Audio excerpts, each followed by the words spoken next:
Most people are looking for a secret door, a hack, a shortcut, a hidden passage that will lead them to the life they dream of. But the truth is, there is a shortcut, and it's called discipline. Not the rigid, lifeless kind that feels like punishment.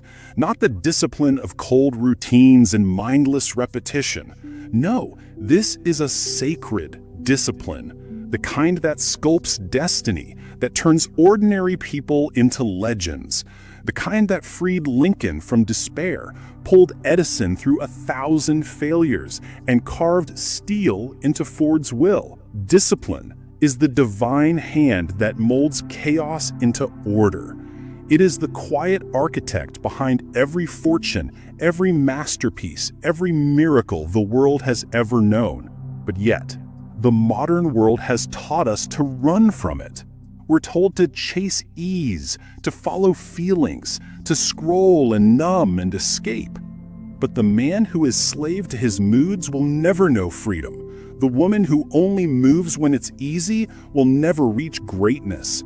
Because freedom is not found in the absence of restriction.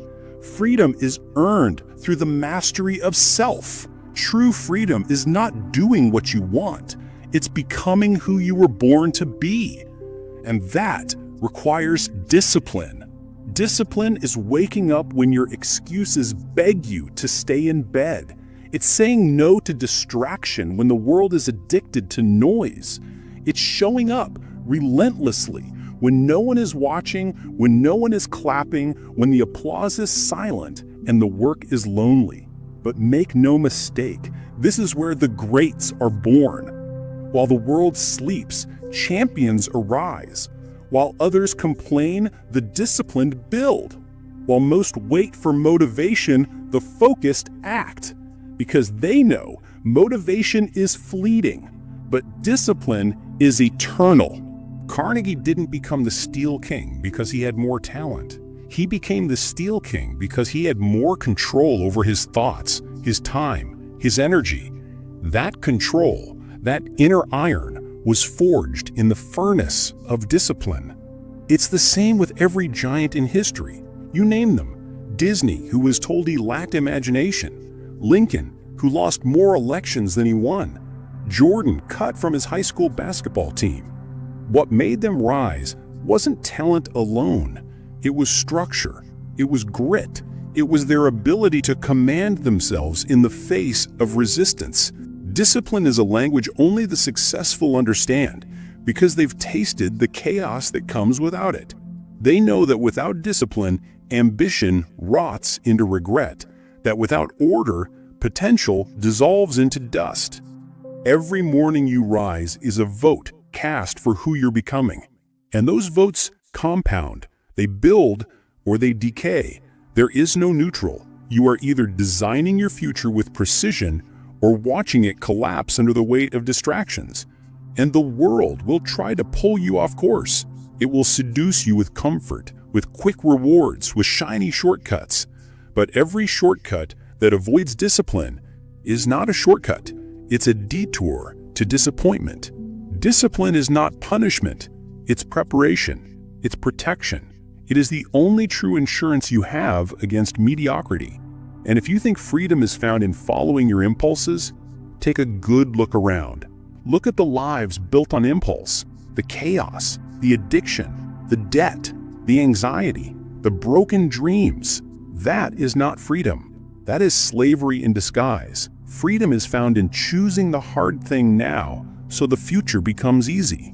Freedom is built through restraint, through structure, through self-governance. That is the paradox. Discipline is the cost of freedom, but it is also the only road to it. You must understand this. Your future is being built in the invisible, in the decisions no one sees, the repetitions no one counts, the silent battles you fight alone. That's where freedom is won. When you refuse the snooze button, when you choose the gym instead of the couch, when you say no to scrolling and yes to studying, these aren't small choices. These are declarations. Each one a silent contract with your future self. Each one another brick in the fortress of your destiny. You don't rise to the level of your dreams. You fall to the level of your discipline. A man can have vision as wide as the sky, but without discipline, that vision is just a fantasy. A woman can have the heart of a warrior, but without daily commitment, her strength is wasted. Discipline is the oxygen of ambition. It gives breath to your goals. It gives weight to your words. It makes your actions align with your values. It's the difference between wishing and achieving, between existing and evolving. And here's the truth most people can't stomach. Discipline is pain. Not suffering, but pain. The pain of sacrifice, the pain of growth, the pain of delay. But if you don't embrace the pain of discipline, you will be forced to live with the pain of regret. And regret is heavier. It whispers in the quiet hours. It gnaws at your soul when the lights go out. It reminds you of who you could have been, if only you had been stronger when it mattered most. So ask yourself now, today, what are you choosing? Discipline or regret? Growth or comfort? Legacy or laziness? Because the clock doesn't care about your excuses. The world moves forward with or without you, and your potential will not wait forever. There will come a day when it clicks, when you look back and realize every act of discipline was a seed. Every early morning, every hard choice, every focused hour, it was all part of something bigger. Discipline is not just about doing hard things, it's about becoming someone who can. And becoming is the goal. You're not here to stay the same. You're not here to live like most people live, waking up tired, drifting through life, blaming circumstances. No, you are here to take command. You are here to build yourself, brick by brick, moment by moment, until the world has no choice but to respect the fortress you've built from your own will.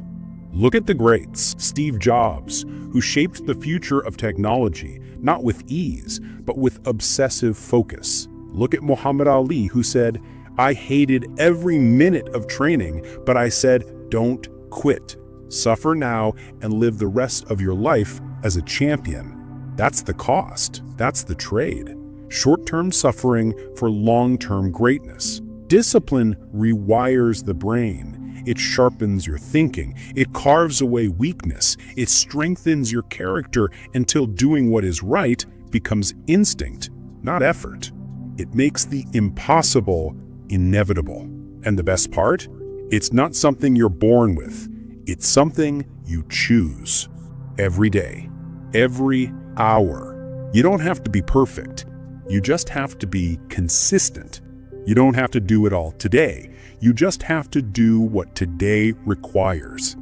And when tomorrow comes, you do it again. You do it tired. You do it afraid. You do it even when no one else believes. Because that's what discipline is. Loyalty to your future self. A sacred commitment to your own evolution. There is a voice inside you. It is not loud. It does not shout. It speaks in whispers, in the quiet spaces between distraction and desire. It says, you were meant for more. You hear it when you're alone with your thoughts, when the noise fades, when the lies of the world grow silent. And in that moment, you remember discipline is not a cage. It is a key that unlocks the strongest, most focused, most unstoppable version of you. But that version cannot survive in comfort. It must be forged in repetition, forged in resistance, forged in the moments where everything in you says quit, and you move forward anyway. The world will tempt you to live small, to seek comfort, to join the crowd. But greatness does not live in the crowd. It lives on the edge, at the edge of your fears, at the edge of your limits, at the edge of what you once thought possible. And you only reach that edge through discipline. That is the price. That is the promise. Because here's what they never told you. Discipline doesn't limit your life, it expands it. It gives you access to power, to peace, to purpose. It creates clarity where there was confusion, strength where there was hesitation, direction where there was doubt. You start waking up with focus, moving with intent, speaking with conviction. You no longer live reactive. You live decisive, strategic, aligned. Because discipline is alignment. It is the daily decision to live in harmony with your values, not your feelings. It is the act of becoming dangerous to every limitation that ever tried to contain you. And the moment you choose it, not once, but over and over, you become unstoppable.